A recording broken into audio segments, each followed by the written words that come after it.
السلام علیکم ورحمۃ اللہ وبرکاتہ۔ حضرات گرامی، بہت سے گناہ ایسے ہیں جو آج کل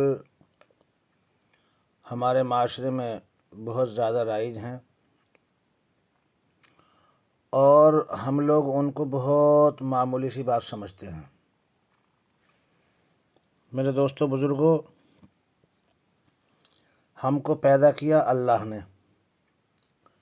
اللہ تبارک و تعالی نے ہی شریعت اسلامیہ یعنی زندگی گزارنے کا ایک طریقہ ہم کو عطا فرمایا۔ ہم نے لا الہ الا اللہ محمد الرسول اللہ صلی اللہ تعالی علیہ وآلہ وسلم پڑھا ہے، اور اقرار کیا ہے ہم نے کہ اللہ اور اس کے رسول صلی اللہ تعالی علیہ وآلہ وسلم کی تابعداری اور دونوں کی غلامی کریں گے۔ تو شریعت اسلامیہ میں یا ہم اپنے معاشرے کے اندر اپنی طرف سے کوئی دخل اندازی نہیں کر سکتے، بلکہ ہر عمل کے اندر، ہر کام کے اندر، ہر مسئلے کے اندر ہمیں شریعت اسلامیہ کا حکم دیکھنا ہے۔ شریعت جس چیز کو بڑا بتا رہی ہے اس چیز کو بڑا مانیں گے، جس چیز کو چھوٹا بتا رہی ہے اس کو چھوٹی مانیں گے، اور جس چیز کو شریعت منع کر دے اس سے رکیں گے انشاءاللہ ثم انشاءاللہ، اور جس چیز کو حکم کر رہی ہے شریعت اس پہ انشاءاللہ عمل کریں گے۔ اللہ تبارک و تعالی ہم سب کو عمل کی توفیق عطا فرمائے۔ تو گناہ تو بہت سارے ہیں۔ گناہ کبیرہ میں زنا بھی آتا ہے، چوری بھی آتی ہے، قتل و غارت گری بھی آتی ہے، سب گناہ کبیرہ ہیں۔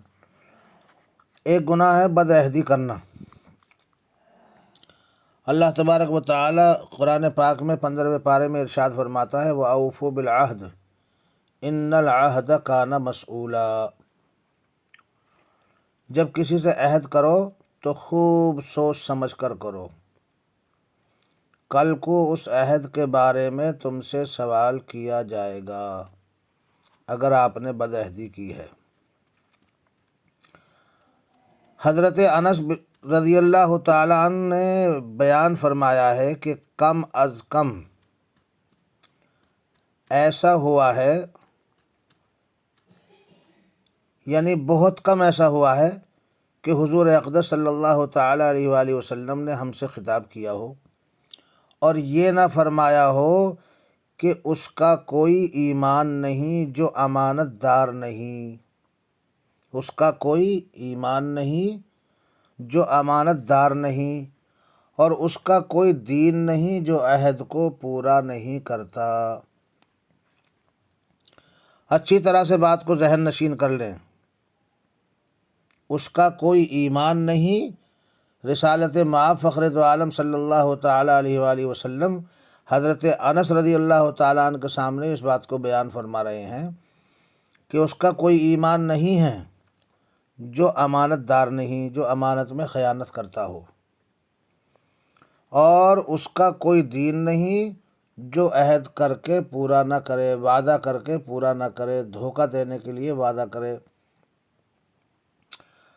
حضرت سعید رضی اللہ تعالیٰ عنہ سے روایت ہے کہ آقا نامدار سرور کونین فخر دو عالم تاجدار رسالت صلی اللہ تعالی علیہ وآلہ وسلم نے ارشاد فرمایا کہ ہر دھوکہ دینے والے کے لیے قیامت کے دن ایک جھنڈا ہوگا جو اس کے دھوکے کے بقدر بلند کیا جائے گا۔ جتنا بڑا دھوکہ ہوگا اتنی ہی جھنڈے کو بلندی کی جائے گی تاکہ میدان حشر میں سب لوگ اس کو دیکھ سکیں۔ پھر آپ صلی اللہ علیہ وسلم نے فرمایا کہ خبردار جو شخص عوام کا امیر ہو اور اس کے عذر یعنی دھوکے سے بڑھ کر کسی کا عذر نہیں، یعنی دھوکہ نہیں ہے۔ کوئی عوام کا امیر ہو یا اپنے گھر کا امیر ہو یا اپنے محلے کا امیر ہو، کسی شکل و صورت میں بھی دھوکہ دینا جائز نہیں ہے، اور ایسے لوگوں کو قیامت کے روز اللہ تبارک و تعالی ان کو رسوا کرنے کے لیے اتنا بڑا جھنڈا بنائے گا جتنا بڑا ان کا دھوکہ ہوگا۔ یعنی دنیا کے اندر جتنے لوگوں کو سامنے دھوکہ دیا ہوگا اس سے بھی کہیں زیادہ لوگ اس جھنڈے کو دیکھ کر کے یہ کہیں گے کہ اس آدمی نے لوگوں سے بدعہدی کی تھی، دھوکہ دیا تھا اس نے۔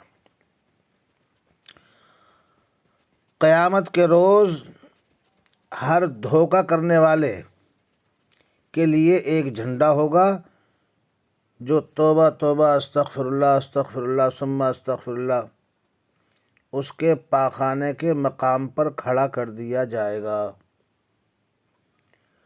اس کے ذریعے وہ پہچانا جائے گا، اور اتنے پر ہی اکتفا نہیں ہوگا بلکہ یوں کہا جائے گا کہ فلاں کے بیٹے فلانے کا لڑکا اس نے دھوکہ دیا تھا، اس کے عوض میں اس کی رسوائی اور ذلت ہو رہی ہے۔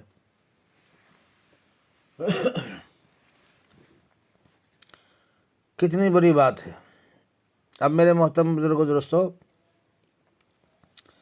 دھوکے دو طرح کے ہیں۔ ایک تو سماجی اعتبار سے اپنے یہاں معاملے میں دھوکہ ہے، اور ایک دھوکہ ہے شریعت مطہرہ کا۔ بہت موٹی سی بات ہے، اور بہت مرتبہ آپ حضرات نے سنا ہوگا، اور بہت مشہور آیت قرآن ہے، الستُ بربکم قالوا بلی۔ ہم لوگ سب اللہ کے سامنے عہد کر کے آئے ہیں، اگر ہمیں وہ یاد نہیں ہے تو ہمیں قرآن اس کو یاد دلا رہا ہے۔ الستُ بربکم، اللہ تبارک و تعالیٰ نے کہا کہ کیا میں تمہارا رب نہیں ہوں؟ تو ہم سب نے کہا تھا قالوا بلی، یعنی اللہ فرماتا ہے کہ میں تمہارا کیا پالنے والا نہیں ہوں، تمہارا پیدا کرنے والا، پالنے والا، مارنے والا، جنانے والا۔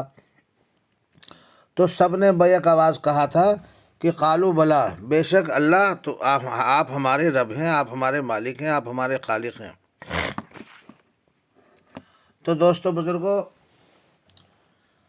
اب یہ ہم کو خود ہی سوچنا چاہیے کہ اللہ سے جو ہم نے وعدہ کیا ہے اس وعدے کے مطابق ہماری زندگی گزر رہی ہے یا نہیں۔ شریعت اسلامیہ نے نماز پنجگانہ فرض کی، عقائد کی درستگی کو فرض کیا، اس کے بعد میں زکوٰۃ ادا کرنے کا حکم دیا جو صاحب نصاب ہیں، مالدار لوگ ہیں، صاحب وسعت ہیں، صاحب ثروت ہیں۔ اس کے بعد جب رمضان المبارک کا ماہ مبارک آ جائے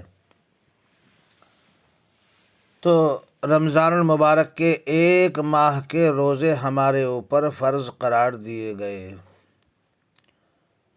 اور جب اور صاحب وسعت کر دے اللہ تبارک و تعالیٰ، اس لائق ہو جائیں کہ ہمیں حج بیت اللہ کی استطاعت عطا ہو جائے، تو پھر حج بیت اللہ بھی فرض ہو جاتا ہے۔ یہ ارکان اسلام اور اسلام کی بنیادیں ہیں۔ میں نے بار بار میں عرض کر رہا ہوں، افسوس اور صد افسوس معاملہ یہ ہے کہ جس نبی کی امت صلی اللہ تعالیٰ علیہ وآلہ وسلم میں پیدا ہونے کے لیے حضرات انبیاء کرام علیہم الصلاۃ والسلام نے اللہ تبارک و تعالیٰ سے دعائیں فرمائیں،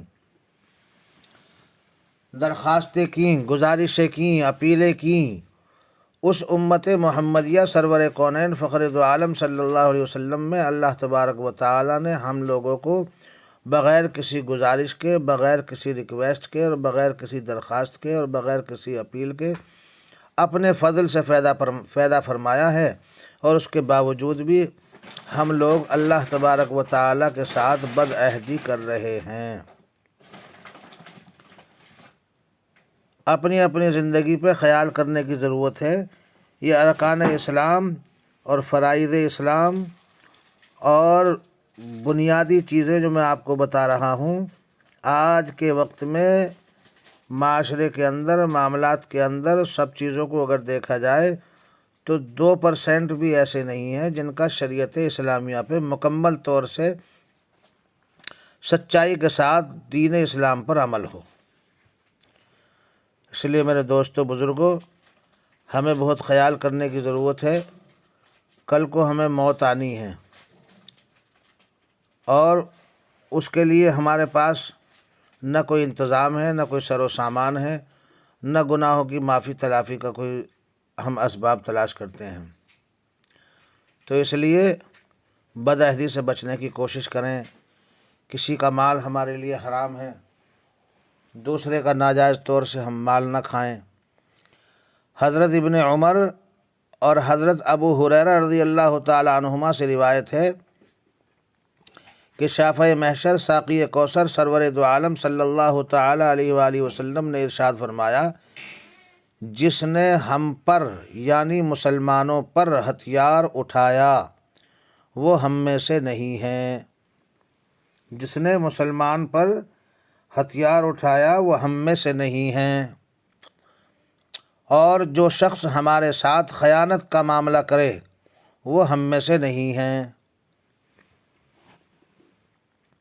حضرت ابو ہریرہ رضی اللہ تعالیٰ عنہ سے روایت ہے کہ مدنی کریم صلی اللہ تعالیٰ علیہ وآلہ وسلم نے ارشاد فرمایا کہ بلا شبہ اللہ تعالیٰ جل شانہ کا ارشاد ہے کہ شرکت میں یعنی دو آدمی کام کر رہے ہیں، میں ان کا تیسرا ہوتا ہوں، یعنی دونوں کی مدد کرتا ہوں جب تک کہ ان میں سے ایک اپنے ساتھی کی خیانت نہ کرے، پس جب ان میں سے کوئی خیانت کر لیتا ہے تو میں درمیان سے نکل جاتا ہوں۔ اسی لیے دوستو بزرگوں، اگر کوئی خیانت سے بچ سکتا ہو، یعنی بدعہدی خیانت اور وہ تقریباً ایک ہی باتیں ہیں، اس سے اگر بچ سکتا ہو تو کسی کے اشتراک میں کسی کے ساجے میں کاروبار کرے، ورنہ تو اپنا کاروبار الگ کرے، وہ چاہے آدھی روٹی کا ہو یا دو روٹی کا ہو۔ بہرحال یہ گناہ کبیرہ ہیں، ان سے بچنے کی اشد ضرورت ہے۔ اللہ تبارک و تعالی مجھ کو بھی، آپ سبھی حضرات کو، تمام مسلمانوں کو راہ مستقیم، راہ ہدایت، راہ نجات نصیب فرمائے۔ اللہم آمین ثم آمین۔